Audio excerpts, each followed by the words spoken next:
आमीन। अच्छा मेरे भाइयों, एक और करंट अफेयर जो आजकल एक वीडियो वायरल हुई है, अगरचे मेरा 1% भी कोई ना मूड था और ना कोई तबीयत माइल हो रही थी कि मैं इसे डिस्कस करता, क्योंकि मैंने पिछले 1 महीने में 2 मुख्तलिफ औकात के ऊपर इन चीजों को डिस्कस किया है। लेकिन चूंकि अब वाकया नया आया है और ये बड़ी वर्स्ट फॉर्म में आया है, लाड़काना के अंदर एक मौलाना साहब ने मस्जिद के मेहराब के अंदर एक बच्चे के साथ जबरदस्ती मुंह काला किया और उसकी वीडियो बनी हुई है। मुझे बताएं, मैं जो ये कहता था ना कि आम मुसलमान जो है ना, वो मैयत की चरपाई को ना अंधेरे में देख के डर जाता है, मैयत ना रखी हुई हो, सिर्फ चरपाई रखी हो, और मौलवी जो है खुदा से नहीं डरता। मुझे बताएं, आप लोग तो सिर्फ ये देख रहे हैं कि उसने मस्जिद के अंदर ये सब कुछ किया। मैं ये देख रहा हूं कि एक गैर मुस्लिम जब ये देखेगा कि मस्जिद के मेहराब में जहां इमाम खड़ा होकर नमाज पढ़ाता है, सबसे अफजल तरीन जगह मस्जिद की, उधर उस मस्जिद का इमाम नमाज नहीं पढ़ा रहा बल्कि एक 12 साल के बच्चे के साथ जबरदस्ती कर रहा है, जिसको 3री क्लास में उसका बाप दाखिल करवा के गया था कि ये इसे पढ़ाएगा। ये उस्ताद और शागिर्द का रिश्ता आप देख लें। ये तो जिन लोगों के अपने बच्चे हैं ना, उनको इस तकलीफ का अंदाजा होगा। आम लोग तो सिर्फ इसे खबर के तौर पे देखते हैं। जो खुद बच्चों वाले हैं ना, उनसे पूछें, वो तो कहेंगे कि ऐसे लोगों को सरेआम फांसी दी जाए, इनके टुकड़े टुकड़े किए जाए जो बच्चों के साथ ये कर रहे हैं और सबसे बढ़कर दीन इस्लाम की बदनामी का बायस बने हैं। अब वो किधर गए जी फ्रंटमैन LGBT के ऊपर, जी हम बड़ा काम कर रहे हैं और तुसी सारी चलाई हुई है तो मौलवी ये काम पाने जे सारी होमोसेक्सुअलिटी के इमाम तुम्हारे उलमाए कराइम है जो मस्जिदों के अंदर ये कर रहे हैं, खुदा के घरों के अंदर। अगर किसी रियासती इदारे के हॉस्टल में ये काम होता है ना, वो छोटी चीज है, किसी स्कूल के हॉस्टल में होता है वो छोटी चीज है, लेकिन जो कुरान और सुन्नत के मदारिस में ये काम होना, सबसे बढ़कर मस्जिदों में होना, क्योंकि तुम ठेकेदार हो दीन के बने हुए, तुम्हें अब कोई हक नहीं पहुंचता कि तुम होमोसेक्सुअलिटी के खिलाफ बोलो, क्योंकि तुम लोग फ्रंटमैन हो उन लोगों के, उन लोगों का झूठा दिफा करते हो कि जो कस्टोडियन है इन तमाम कामों के। और ये मी टू का सिलसिला शुरू हुआ है इसी रमजान में 2024 के अंदर। मैंने आपको बताया 13 साल का बच्चा केपी में पहली दफा मस्जिद में गया, 12 साल और 11 महीने तक उसकी मां ने उसे घर में नमाज पढ़ाई है कि छोटी उम्र का बच्चा है। 13 साल का हुआ है, मां ने कहा कि पहला रमजान आया बच्चा, तूने नमाज मस्जिद में पढ़नी है, तू मर्द हो चुका है, मर्द के लिए घर में नमाज नहीं है। अगले दिन उसकी लाश रस्सी के साथ लटकी हुई मिली है। उस मां के दिल पे क्या गुजरी, वो कब्र क्या, वो मैदान हशर तक इस गम को नहीं भुला सकती। तुम लोगों के पास इसलिए बच्चे भेजे जाते हैं। अब ये मामला छोड़ दें कि इनके पास कुरान पढ़ने के लिए बच्चों को दाखिल कराना है, और भाई इनके पास नमाज पढ़ने के लिए भी बच्चों को नहीं भेजना। बस इस पुरफितन दौर में छोटे बच्चों को अगर आप साथ मस्जिद में अपने साथ नहीं लेके जा सकते, वो नमाज घर पढ़ेंगे, क्योंकि उनकी जान को खतरा है, कत्ल कर देते हैं ये। वो जिस बच्चे की भी लाश मिली लटकी हुई, उसके साथ यही मुंह काला किया हुआ था, अभी तक उसके कातिल नहीं पकड़े गए। मस्जिद के इत्काफ में आपको खबरें नहीं मिली इस रमजान में। फिर तांदनिया वाला जो वाकया हुआ है, जिधर वो गले फाड़ने वाले पहुंच गए कि मैं अपने मसले की खातिर जी माफ कर रहा हूं। अंदाजा करो अल्लाह के हक को कौन इस तरीके से माफ कर सकता है। शरी सजा उसके ऊपर नाफिज होगी। उसके बाद हमारे ये जेलम शहर में ही, जेलम की आप समझ लें जिला जेलम के अंदर ही तहसील आती है दीना सिटी के अंदर एक वाकया रिपोर्ट हुआ, और अब ये लाड़काना वाला वाकया सिंध के अंदर भी, यानी सारे सूबों में ये आपको वाकयात मिल रहे हैं। और ये ना समझे कि आज कुछ लोगों को हो गया, ये पहले भी था, पहले असल में मीडिया नहीं था, ये चीजें हाईलाइट नहीं होती थी और ये खबरें दबाई जाती थी, लेकिन अब खबरें चंद एक बार आती हैं। अभी भी मैं आपको बताऊं 90% ज्यादा खबरें दब जाती हैं। गवर्नमेंट का काम है कि लोगों को मंतकी अंजाम तक पहुंचाए। पाकिस्तान के कानून में इसकी सजा उम्र कैद से लेकर कत्ल तक भी है, और सिर्फ इस बुरे काम की कोशिश करने के ऊपर 7 साल कैद है, चाहे वो करने में कामयाब ना हो, लेकिन इसके लिए एफर्ट पुट करना, इसके ऊपर भी 7 साल की सजा है। आपको पता है?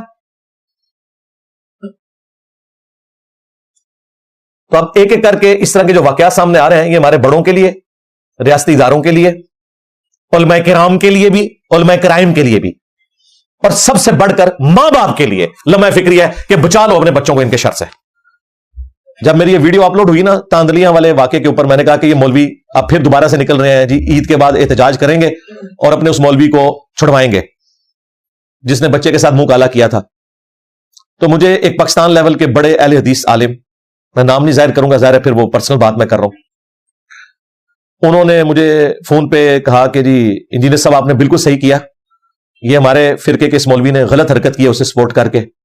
और फिर कहने लगे चले मैं आपको एक बात अपनी जाती बता देता हूं, आपने मेरा नाम लिए बगैर किसी वीडियो में इसको जिक्र जरूर करना है। मैंने कहा जी बताएं। वो कहते हैं कि जब मुफ्ती अब्दुल अजीज का वो वाकया हुआ था ना, वो लाहौर वाला देवबंदी मुफ्ती जो 22 साल के बच्चे के साथ कर रहा था, उसकी वीडियो भी सामने निकली, और मदरसा खोल के बैठे हैं फिर मुफ्ती अब्दुल अजीज, ना समझो जेल लीजिए। तो वो अहले हदीस आलिम कहने लगे जब वो मुफ्ती अब्दुल अजीज की वीडियो बाहर आई ना, वो दिन है, आज का दिन है, मेरे घर में कोई मौलवी दाखिल नहीं हो सकता। मैंने कहा क्यों? वो कहता है जी मेरी बीवी ने कहा कि अगर इस घर में कोई मौलवी आया तो मैं तेरे साथ नहीं रहूंगी। कहता है कि अब हालत यह है कि मेरे अपने बच्चे भी ऑनलाइन पढ़ते हैं, कारी भी उतरवा दिया मेरी बीवी ने। ये एक अहले हदीस आलिम कह रहा है कि मेरी बीवी ने हमारे घर में जो कारी था वो भी उतरवा दिया। मुझे बताएं अगर मौलवी अपने बच्चों के मामलात में दूसरे मौलवियों से डरते हैं तो तुसी मैं तो शाही कोई नहीं। और ये सिलसिला मैंने आपको बताया सदियों से जारी है। हां, तारीख इब्ने कसीर में आज से 700 साल पहले हाफिज इब्ने कसीर जिन्होंने तफसीर इब्ने कसीर लिखी, उनकी तारीख इब्ने कसीर भी है, अल बिदाया वन नहाया, बरेलवी देवबंदी अहले हदीस तीनों इनको बुजुर्ग मानते हैं। उन्होंने तारीख इब्ने कसीर में लिखा, अपना तजुर्बा बयान किया। उन्होंने कहा कि कोई जज, कोई हुकूमती ओहदेदार, कोई फकीह, कोई मुफ्ती, कोई आलिम ऐसा नहीं है जो इस बदफेली के काम में मुब्तला ना हो, सवाए उसके कि जिसे अल्लाह महफूज कर ले और उनका अपने बच्चों को इन मौलवियों की पहुंच से दूर रखें, खुसूसन सफर के दौरान। उस जमाने में ज़ाहिर सफर में तो बिल्कुल ही एक मामला आंखों से ओझल होने वाला, टॉयलेट के लिए भी आपको जंगलात में जाना पड़ता था। 700 साल पहले वो कह रहे हैं कि अपने बच्चों को मौलवियों की पहुंच से दूर रखें। कौन? हाफिज इब्ने कसीर। जब मैंने ये बात की थी अब्दुस्तार ईदी साहब वाले इशू के ऊपर, तो सारे मौलवियों को तकलीफ हुई थी कि इंजीनियर साहब ने तो सारे मदारिस को कह दिया। भाई मैंने सारे मदारिस में सारे बच्चों के साथ ये बात नहीं की, लेकिन सारे मदारिस में ये काम जरूर होता है। हाफिज इब्ने कसीर से मैंने नहीं लिखवाया, सबके साथ नहीं होता, हमें पता है गरीबों के बच्चों के साथ होता है, जो बेचारे 2 वक्त की रोटी के लिए मोहताज होते हैं, मां बाप उनको दाखिल करवाते हैं। अमीरों के बच्चों को ये हाथ नहीं डालते हैं, बड़े होशियार हैं, मैं आपको बताऊं, उन्हें पता है कि वो थाने में करवा देंगे। हमेशा ये गरीब गरीब किस्म के बच्चे हैं जिनके साथ ये लोग करते हैं जबरदस्ती वाला मामला। तो ये शुरू से होता आ रहा है। फिर मियां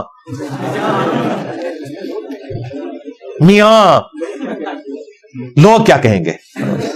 अब ये मैंने तो नहीं दाखिल करवाया ना, अशरफ अली थानवी साहब ने किताब लिखी है अरवाह सलासा, और लिखा है कि 3 औलिया की हकायात, अरवाह सलासा 3 रूहें, हकायात औलिया। और कौन लिख रहा है? अशरफ अली थानवी, मैंने नहीं लिखवाया उनसे। और 3 औलिया कौन है? उनके अपने बुजुर्ग कासिम ननौतवी साहब, रशीद अहमद गंगोई साहब। अच्छा, उनके बारे में वो लिखते हैं कि एक किसी मदरसे के प्रोग्राम में जलसे के दौरान पब्लिकली कासिम मियां को बुलवाया रशीद अहमद गंगोई ने, और उन्हें अपने साथ चारपाई पे लिटाया, हां आशिके सादिक की तरह, ये अल्फाज है उसमें, और फिर करवट भी उनकी तरफ की और उनके सीने पे हाथ रखा। बस इधर तक जब पहुंचे उन्होंने कहा क्या करना है? मियां, ज़ाहिर पंजाबी होते हैं ना, कासिम मियां अगर पंजाबी होते हैं ना तो उन्होंने ये कहना क्या कर लगा है, केड़े पासे चल पे। वो चूंकि उर्दू स्पीकिंग थे, उन्होंने कहा मियां लोग क्या कहेंगे। लेकिन रशीद अहमद गंगोई साहब बाज नहीं आए, उन्होंने कहा कहने दो लोगों को जो कहते हैं, दो बंद दिमाग बंद। उनके इनके बच्चों के दिमाग बंद है, छोड़े। चलो ये एक ओपन मजमे में वाकया हुआ था। आप मुझे सिर्फ ये बताएं, अगर इसकी वीडियो रिकॉर्ड होती कि एक मौलवी दूसरे मौलवी को लिटा रहा है, आशिक सादिक की तरह करवट कर रहा है और ये कर रहा है हरकतें, ठीक है, लोग कह रहे अगे तो नहीं गया, ओ भाई सारे के सामने इतने तक ही जाना सी ना, अगे सामने तो नहीं जाना, हाँ और कितना आगे जाना। अच्छा, ये वीडियो अगर होती तो ये जो मैं बयान कर रहा हूं यही कुछ नहीं होना था। उसका चीखना भी बता रहा है कि मियां लोग क्या कहेंगे, फिर भी वो पीछे नहीं हटा। उन्होंने कहा मैं फैज देंगा जायज तरीके से। हाँ, अल मोहन्नद में नहीं लिखा कि हम बुजुर्गों की कब्रों और सीनों से फैज लेने के कायल हैं। उनका मैं फैज देंगा, जायज तरीके से फैज देंगा। इस पे बात खत्म नहीं हुई मेरे भाई। इसके बाद तज़किरतुर रशीद किताब में वो लिखते हैं कि एक दिन रशीद अहमद गंगोई साहब वो कहते हैं मैंने ख्वाब में देखा कि कासिम मियां दुल्हन की शक्ल में मेरे ख्वाब में आए हैं। यार तू शैतानी ख्वाब वेखे इसी अल्लाह दे बंदे, तू इनू अपने दिमाग च रखदा, इनू लोगों नाल बयान करके इंजीनियर साहब के हाथ ही बंदूक देने की केड़ी जरूरत सी। और थानवी साहब को भी क्या जरूरत थी कि वो नकल करते, वरना सीसीटीवी कैमरे की तो वीडियो कोई नहीं थी। कासिम मियां दुल्हन की शक्ल में आए, इस पे भी बस वो कहते हैं फिर हमें एक दूसरे से नफा भी पहुंचा जो एक मियां बीवी को पहुंचता है। हाँ वही जो आप समझ रहे हैं, वही हाँ वही। उसके बाद वो कहते हैं कि जी इसकी ताबीर यह है कि कासिम मियां जो है वो रशीद अहमद गंगोई के स्टूडेंट्स की बाद में तरबियत करेंगे, इसलिए वो बीवी की शक्ल में उनको देखा गया। हाँ। उन्होंने ये नहीं कहा कि मैंने अपनी बीवी जो है वो कासिम की शक्ल में देखी है, नहीं, उन्होंने कहा कासिम मियां दुल्हन की शक्ल में आए हैं। हाँ। जो पूरी दिहाड़ी सोचते ने ना वही कोई ख्वाब ही नजर आता है। दिहाड़ी उसी लिटाओगे तो फिर यही कुछ ख्वाब ही नजर आएगा ना दोनों। अच्छा, अब ये जब वीडियोस अपलोड होती है ना, मुफ्ती कहते हैं देखे नहीं सामने मस्करे बैठे हुए हंस रहे, और मस्करे तो तुम्हारे मौलवी आए हैं, काम तुम्हारे अब्बे डाल के गए हैं, एक दूसरे के साथ मुंह काला करते रहे हैं, गिले मुझे करते हो, और लिखा तुम्हारे थानवी ने है, मैंने लिखा है या मैंने होना कि गन पॉइंट पे मैंने लिटाया हो, क्या लेट हो तू ऐसे नालो हाँ, ताकि मैं तेरी वीडियो बनावा, फिर मैं दो बंदियों को साड़ांगा। वो पिटो अपने बाबिया नु यार, लोग तो अपनी औलाद की वजह से मुंह छुपाते हैं ना कि हमारी औलाद खराब निकली, और तुम ऐसे बदबख्त हो अपने बाबों की वजह से मुंह छुपाते फिरते हो कि साढ़े अब्बे किस तरह से निकले ने। पिटो उन्होंने जाके। हम बुजुर्गों की कब्रों और सीनों से जायज तरीके से फैज लेने के कायल हैं।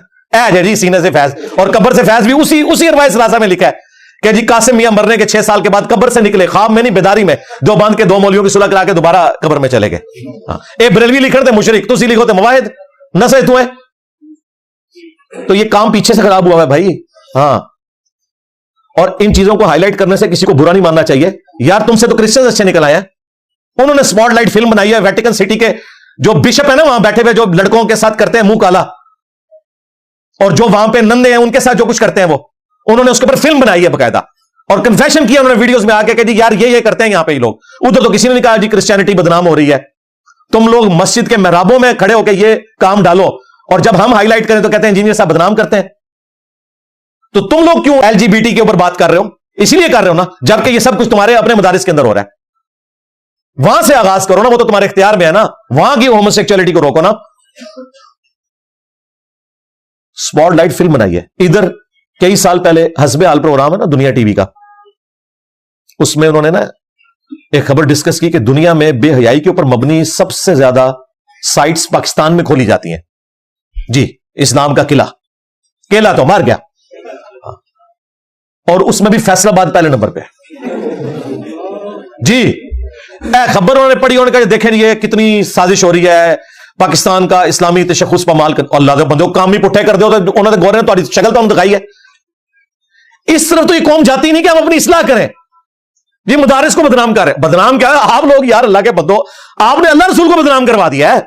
मुझे बताएं, महराब के अंदर खड़े होके, अब मुझे बताएं, मैं किसी मस्जिद में खड़ा हूं और महराब में मैं पहली साहब में खड़ा हूं, तो अल्लाह ही करे कि मेरे दिमाग में ख्याल ना आए कि ये महराब के अंदर वो मौलवी ये कर रहा था। ये तो हमारे दिमाग से नहीं अब चीज जानी। जिस तरह बुखारी में है कि हजरत उमर कहते हैं कि बाज़ औक़ात मैं अपने जंगी प्लान नमाज की हालत में भी कर रहा होता हूं। ज़ाहिर है वो जंगों से उनकी जिंदगी इबारत थी, तो हजरत उमर कहते हैं कि मैं बाज़ औक़ात नमाज में भी ना जंग मेरे दिमाग में होती है कि मैंने किसको रवाना करना, ये करना है। हमें इस तरह की जब वीडियोस तुम्हारे बाबों की निकलेंगी, हम मेहराब में तुम्हें खड़े हुए देखेंगे तो हमें तो हर बाबे की शक्ल में वो शैतान नजर आएगा। हम किधर जाएं? बेशर्मो काम तुम लोग डालते हो, उल्टा कहते हो कि इंजीनियर साहब हमें बदनाम कर रहे हैं। हमने कहा से तुम बदनाम किया है, छोड़ दो नहीं काम, हम नहीं बात करेंगे। मैंने यकीन करें मेरे टीम मेंबर्स ने कल कहा कि आपने इसमें बोलना है, मैंने कहा यार मैं तो तंग आ चुका हूं, मैं बार बार उस तरह की गंदी बातें करता हूं। आप समझ रहे होंगे मैं जो इतने तफन्नुन से बयान करता हूं तो मुझे मजा आता है, नहीं, ये मेरा स्टाइल है कि जब मैं प्रेजेंट करूंगा ना फिर मैं वैसे करूंगा जैसा कि हक है। हाँ, चाहे मुझे कोफ्त भी उठानी पड़े, मैंने उससे बयान उसी पैशन से करना है ताकि तब्दीली आए। और मैंने कहा यार मेरा तो मूड ही नहीं बनेगा इस पे बोलने पे, मैं कितना बोलूं, ये 1 महीने में 2 वाकयात हो चुके हैं। उन्होंने कहा नहीं जी ये वाकया प्लस हो गया क्योंकि मेहराब के अंदर हुआ है और इसकी वीडियो आई है। फिर आज सुबह फजर के बाद मैंने कहा यार आज तो मेरा प्रोग्राम भी इतना लंबा है, वो 2 घंटे मुफ्ती अकमल साहब को रिस्पॉन्स किया है, तो इसको लिए तो टाइम ही नहीं बचेगा। फिर भी मैंने कहा नहीं यार ये भी ज्यादती है, एक बड़ा वाकया, इसको एड्रेस करना जरूरी है। और ये इसलिए जरूरी है ताकि हम नॉन मुस्लिम्स को, एथियस्ट को, लिबरल्स को ये मैसेज दें कि इन लोगों का इस्लाम से कोई ताल्लुक नहीं है, जो ये इस तरह की मस्जिद में हरकतें कर रहे हैं, ना ये कुरान और सुन्नत की तालीमात के कस्टोडियन है। हम इन्हें खुद डिसोन करते हैं, इनको नहीं, इनके सारे बड़ों को भी डिसोन करते हैं। ले जाओ बाबे, मेरे नबी सा है ही कोई नहीं, तेरे बाबे थे शाही कोई नहीं। तो ये मजबूरी है हमारी। आप पता चला बाबे मारने क्यों जरूरी है? हाँ, LGBT پہ بولنا ہے تو بابے مارنے پڑیں گے. ہاں, ہوموسیکچوالٹی کے خلاف بولنا ہے تو بزرگان دین نے جو ایک دوسرے کو لٹایا اسے کنڈیم کرنا پڑے گا. ہاں, جو مفتی مدارس میں کرتے ہیں اسے آپ کو غلط کہنا پڑے گا. ادروائز آپ لوگ یہ بات آج کے اس ماڈرن دور میں نہیں کر سکتے. آپ پرانے زمانے میں آپ اس قسم کی گیم چلا سکتے تھے کہ جی جڑا ہے وہ تیرا کتا کتا تے ساڈا کتا ٹومی. ہاں نا نا نا, ہن سارے کتے کتے ہو جان گے. بالکل ٹومی والی گل ہی کو نہیں رہی, ہوں سارے کتے نے. اس کے بغیر چارہ نہیں میرے بھائی. یہاں پہ اس طرح کا کوئی عمل ہو تو کہتے ہیں جی وہ اسلام کی بدنامی. اسلام کی نہیں بدنامی ہوئی بھائی, اسلام کو بچائیں, ان کو بلی چڑھائیں.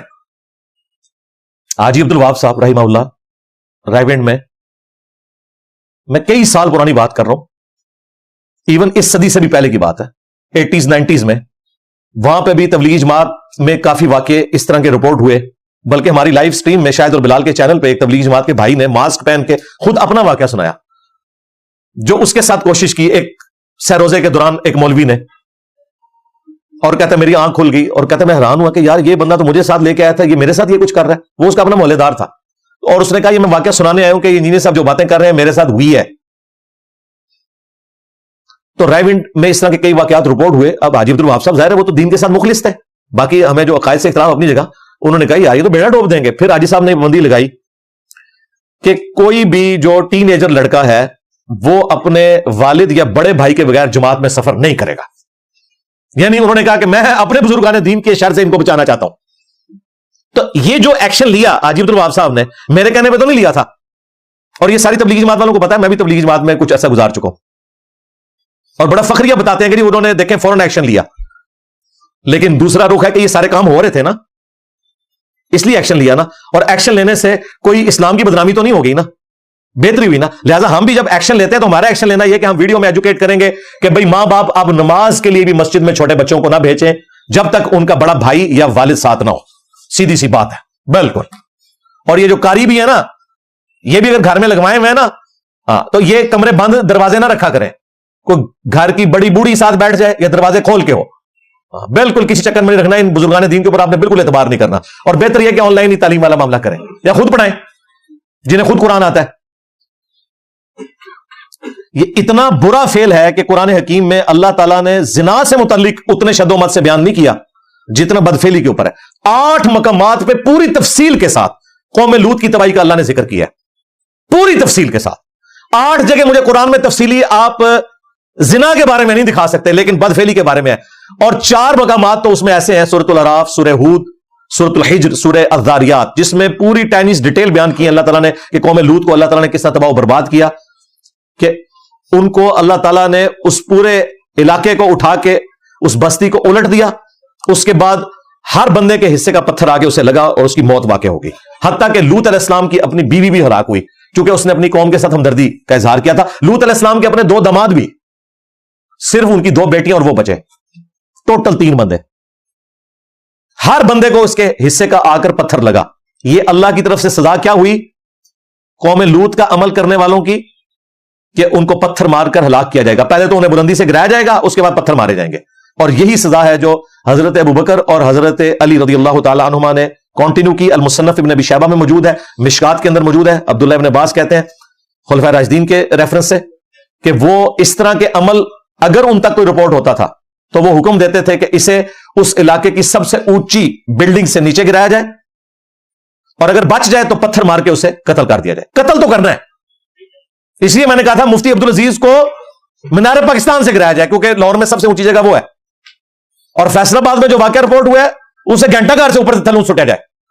اور اسلام آباد میں کوئی واقعہ رپورٹ ہو اسے آپ شاہ فیصل مسجد کے مینار سے نیچے پھینکیں, سب سے اونچی جگہ سے, اور پتھروں سے ماریں. جی, جامعہ ترمذی میں حدیث ہے کہ جو شخص رضا کے ساتھ یہ عمل کرتا یا کرواتا ہے, فاعل اور مفعول دونوں کو قتل کر دو. نبی علیہ السلام کا فرمان ہے. اسی حدیث میں یہ دونوں ملعون ہے, اللہ کی لعنت ہے دونوں پر, اگر یہ مرضی سے کر رہے ہیں, اور اگر زبردستی ہو رہا ہے تو صرف کرنے والا جو ہے وہ مجرم ہے. اور یہ ہمارے زیادہ تر کیس تو یہی ہوتے ہیں. اور یہ اتنا ان نیچرل معاملہ ہے کہ جس بندے کے ساتھ آپ یہ حرکت کر رہے ہوتے ہیں وہ تو انتہائی تکلیف کاٹ رہا ہوتا ہے اس چیز کی. یہ نیچرل ہے ہی نہیں ہے, زبردستی والا معاملہ ہے. پھر جامعہ ترمذی کے اندر حدیث موجود ہے, نبی علیہ السلام نے فرمایا قیامت والے دن اللہ تعالیٰ اس کی طرف نظر رحمت سے دیکھے گا بھی نہیں جو کوئی مرد کسی مرد کے ساتھ قوم لوط کا عمل کرے یا کوئی مرد اپنی عورت بیوی کے ساتھ بھی یہ عمل کرے وہ بھی حرام ہے، اس کی طرف بھی اللہ تعالیٰ نظر رحمت نہیں فرمائے گا۔ البتہ اگر کوئی اس طرح کا عمل کرتا ہے اپنی بیوی کے ساتھ، اس کا نکاح نہیں ٹوٹے گا، لیکن اسے ترغیب دلائی جائے گی، اور اگر باز نہیں آتا تو پھر وہ ان کی علیحدگی کروا دی جائے۔ ہمارے پاس بھی اس قسم کے واقعات لوگ پوچھتے ہیں تو ہم بتاتے ہیں نکاح نہیں ٹوٹا، اسے سمجھائیں، بعض کا لوگوں کو نہیں بھی پتا ہوتا، وہ توبہ کر لیں۔ پھر جامع ترمذی میں حدیث ہے، مجھے اپنی امت سے سب سے زیادہ جس گناہ کا خطرہ ہے وہ قوم لوط والا عمل ہے۔ جی ہاں، اور امت میں کون سے لوگ نکلے جو کہتے ہیں نہیں ہم امت کے رہنما ہیں، جی ہم انبیاء کے وارث ہیں۔ اوہ اللہ سے ڈر جاؤ، اگر تم اپنے آپ کو انبیاء کا وارث کہو گے نا تو نان مسلم کہیں گے کہ انبیاء کے اگر یہ وارث ہیں تو یہ پھر نعوذ باللہ انبیاء کی لیگیسی کو لے کے چل رہے ہیں۔ یہ تو انبیاء کے دشمنوں کی لیگیسی تھی، لوط علیہ السلام کی یہ لیگیسی نہیں تھی، قوم لوط کی تھی۔ تم لوگ انبیاء کے ماننے والے کہاں سے ہوئے اس قسم کی حرکتیں کر کے؟ تو میں وقتاً فوقتاً بولتا رہتا ہوں اس حوالے سے تاکہ اپنے بڑوں کے سامنے بھی ہائی لائٹ کروں کہ ان مجرمین کو بالکل بینیفٹ آف ڈاؤٹ نہ دیں۔ اچھا یہ بھی بڑے ہوشیار ہیں، کچھ عرصہ گزرتا کہتے ہیں نہیں ہمارا ڈی این اے کروا لے جی، اور اللہ کے بندو اس طرح کے معاملات میں ڈی این اے چند گھنٹوں کے اندر تو رپورٹ دے سکتا ہے۔ مفتی عبدالعزیز بھی ڈی این اے میں چھوٹا ہے، کیونکہ جو کام اس نے ڈالا تھا وہ تو کافی عرصہ پہلے ڈالا تھا، ڈی این اے میں تو آئے گا چند گھنٹوں کے اندر، اس کے بعد تو نہیں آ سکتا۔ ویڈیو موجود ہے، چھوٹ گیا وہ۔ جب آپ پرسو نہیں کریں گے اس طرح کے کیسز کو پھر یہی کچھ ہوگا، اور وقتاً فوقتاً یہ واقعات رپورٹ ہوتے رہیں گے۔ اس لیے یہ جو ایک برا فعل ہے سوڈومی کا، بدفعلی کا، اس کو اگر کنڈیم کرنا ہے اس کے لیے ہمیں ماں باپ کو ایجوکیٹ کرنے کی ضرورت ہے، بچوں کو ایجوکیٹ کرنے کی ضرورت ہے، علماء کو تو ایجوکیٹ کرنے کا کوئی فائدہ نہیں ہے، انہوں نے کوئی نیچے باز آنا، سیدھی جی گل ہے، اور اسٹیٹ کو ایجوکیٹ کرنے کی ضرورت ہے کہ ان کے اوپر نظریں رکھیں کہ یہ بچوں کے ساتھ کیا کر رہے ہیں، اور جب کوئی قابو آ جائے اگلے پچھلے بدلے ہوتے کو لاؤ، بالکل سریعام پھانسی دو۔ طالبان سے ہمیں لاکھ اختلاف، وہاں اس طرح کا کوئی کیس رپورٹ ہوتا ہے نا وہ ٹانگتے ہیں، حالانکہ وہاں بہت سارے کیسز اس طرح کے ہوتے ہیں، لیکن انہوں نے اب اس طرح کی سخت سزائیں امپلیمنٹ کرنی شروع کر دی ہیں وہاں پہ، اور آپ دیکھیں گے اس کی برکات نظر آئیں گی۔ سورہ نور میں آیا کہ جب آپ بدکاری کی سزا دے رہے ہوں گے تو مسلمانوں کا ایک گروہ اس کو دیکھے گا تاکہ باقیوں کے لیے ڈیٹرس ہو، چھپا کے نہیں سزا ہوگی، اعلانیہ سزا ہوگی۔ لہذا اس طرح کے کیسز ہوں، ان کے جو فیصلے ہوں اعلانیہ پھر خبروں میں چلیں، جس طرح یہ خبریں چلاتے ہیں نا کہ یہ حرکت ہوئی اس کے بعد اس کی سزا کی بھی خبر چلنی چاہیے تاکہ باقی لوگوں کے لیے عبرت ہو۔ اللہ تعالی ہمیں، ہمارے گھر والوں کو، ہمارے بچوں کو، ہمارے آنے والی نسلوں کو اس قسم کے کبھی فعل سے محفوظ رکھے، کتاب و سنت کی تعلیمات پر چل کے دوسرے لوگوں تک بھی یہ تعلیمات پہنچانے کی توفیق عطا فرمائے۔ صلوا علی محمد وآل محمد، اللہم صلی علی محمد وعلی آل محمد واصحاب محمد وازواج محمد وامت محمد اجمعین الی یوم الدین، آمین۔ اچھا میرے بھائیو، اب ریئل ٹائم جو آپ کی پرچیاں آئی ہوئی ہیں میں انہیں ایک ایک کر کے ڈسکس کروں گا اور ورڈکٹ ہی دوں گا۔ ظاہر ہے ہر پرچی پہ تفصیلاً اگر میں بولوں